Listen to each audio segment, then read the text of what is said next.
করেন, আমাদের জানমাল আহাল পরিবার হেফাজতের ব্যবস্থা করে দেন। আয় আল্লাহ, মেহেরবানি করে নবীর সুন্নত অনুযায়ী চলার তৌফিক দান করেন।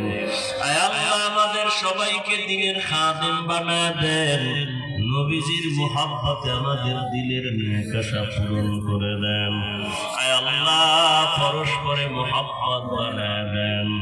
আয় আল্লাহ, উলামায়ে আহলে হকের বিজয় দান করেন, বাতিলের মোকাবেলায় বিজয় দান করেন, ঈমান আমলের শক্তি বাড়ায় দেন। আয় আল্লাহ, নবীজির মুহাব্বতে আমাদের দোয়া কবুল করে নেন। হাসবুনাল্লাহু ওয়া নি'মাল ওয়াকিল, নি'মাল মাওলা ওয়া নি'মান নাসির। ওয়া সাল্লাল্লাহু তাআলা আলা খাইরি খালকিহি মুহাম্মাদ ওয়া আলিহি ওয়া আসহাবিহি আজমাইন।